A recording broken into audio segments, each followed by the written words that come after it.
Hi everyone, I'm front row Phyllis. For 65 years, The Sound of Music has been one of our favorite things. With its timeless story and irresistible charming score, this classic isn't just meant to be enjoyed, it's meant to be shared.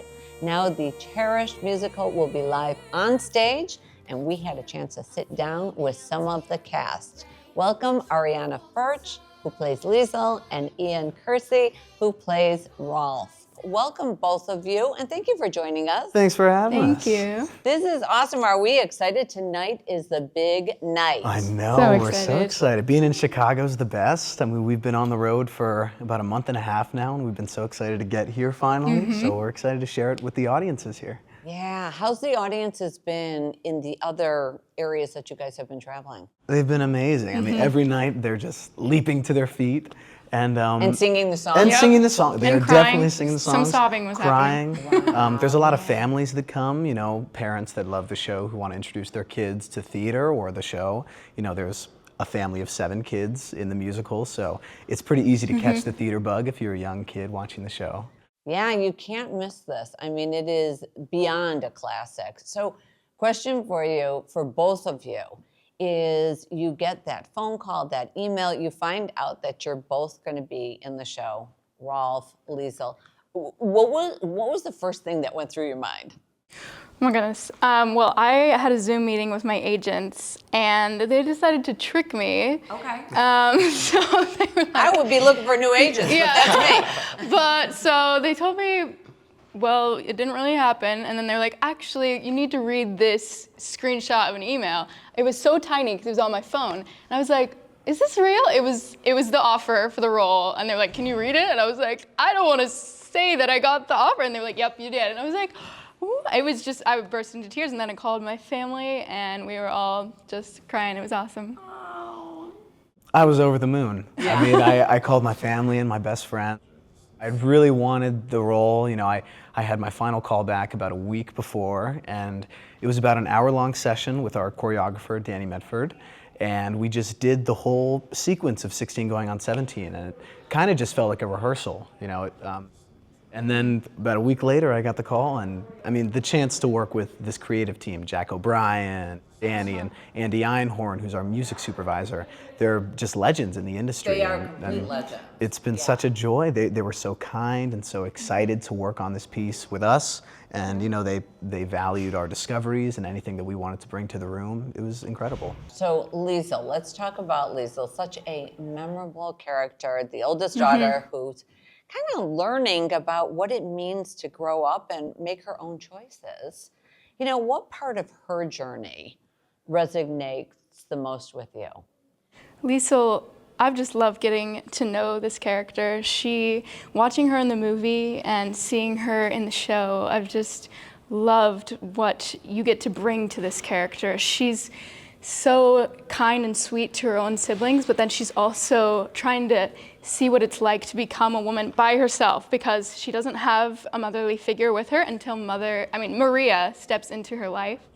And I love what Liesl gets to go through this story. Like, she has a full arc where in the beginning, she's naive, she's kind of stubborn, she doesn't know what to do with Maria, and that relationship is so beautiful to portray with Kaylee.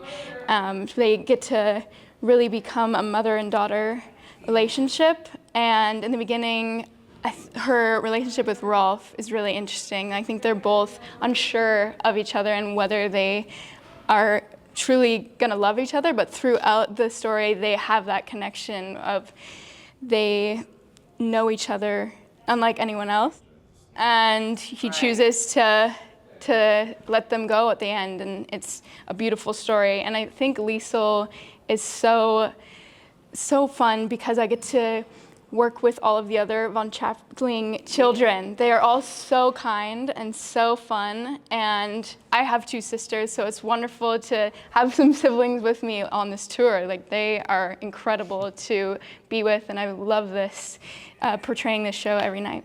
So let's talk a little bit about Rolf. Yeah. You know, he's kind of like a little complicated. He is a little complicated. He's a little complicated. Yeah. He's a little intense. Yeah. He's torn between love and loyalty, and What attracted you to playing this role? Oh man.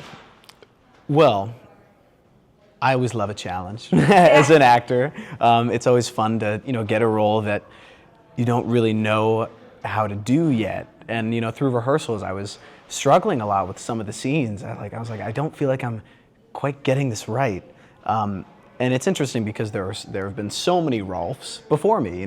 This show has been done all over the world thousands of times, but I didn't feel like I had to do anything that anyone else did before. So Jack You wanted to make it you. Right, I wanted to make it me. And Jack O'Brien, our director, was very welcoming of that. And he kind of wanted Rolf to be sort of the bad boy this time. And the kid that all the parents would never want their daughter going off and being with. But it's been fun because a lot of Rolf's character arc happens off stage, right? You see him for the first time in 16 going on 17, and then he delivers a telegram, and then you don't see him for a while. And when he's off stage, that's when he joins the ranks of the Nazi Party. And that was, that's pretty challenging to do every night. But through talks with our director and our intimacy coordinator, we, kind of figured that Rolf was a boy who didn't have any power growing up. And he was always looked down on and talked down to. And so when he is presented this, cause, he jumps at it because all the adults in his life are telling him that's the right thing to do. And even though, of course, it wasn't, and that led to horrible, horrible things, he was a kid and he didn't know, and he was following those in power. So it's an interesting journey to go on every night, and luckily there's some redemption at the end. We won't tell the ending. Right. For those that have never seen You got to come see the show. Exactly. So, one of my favorite songs, and of course I think it's one of the most recognizable songs, is the song that you two sang from 16 going on 17. I mean, I still hear it in my head. So I can't wait to see it live. How do you make that?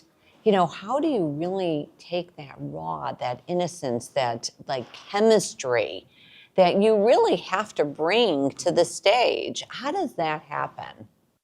Well, we were really lucky with our choreographer, Danny Medford, and Jack O'Brien. Both really thought about this number in particular because sometimes it could be done and it's a little cheesy. It's the two young lovers chasing after each other. But they really wanted to make it about that first love and kind of angsty lust that you have when you're a kid and you're just experiencing this for the first time. And the image that they kind of gave us were these two little squirrels chasing each other around a tree. And it's so much fun. We come out every night on a bike, and I don't know if you ever hear, but I hear the excitement from the audience because they know what's about to happen. They're like, it's 16 going on 17. But they don't know quite how we're going to do it, Fun to... It's challenging every night. It definitely keeps us on our toes. I was going to say, isn't it challenging riding a bike on stage? Oh yes, it's very terrifying. To me, that would scare me more. Yep. And I'm hanging on for dear life. That was not in the callback process. They they didn't ask me if I could ride a us. bike. Yep. And I can ride a bike, but once you put us in front of 2,000 people every night, it's a little scary. Yes. But we make it work. Yep. Okay. It's really incredible what Jack and Danny have done with this number. And straight from the callback, I could tell that something was different. Because so often 16 going on 17 can be portrayed as kind of like balletic and posed, and you don't really see a connection between them. They're just kind of dancing around. But this one, you can feel the spark between them. They love to they want to be close to each other, but they don't know what to do yet. They're still afraid. And throughout that dance, you can see them getting more and more confident and wanting to be together. And then by the end, they're like, oh my goodness, what is happening? So it's kind of a full journey of just jumping around, dancing around. They're really pushing and shoving on each other in a joyous dance. It's very, very energetic and fun. And I love to do it every night. It's very fun. Well, thank you both. And we cannot wait for tomorrow night, press night. The Sound of Music is playing for a limited run now through November 2nd at the Niederlander Theater. Live from the Niederlander, it's Ferch.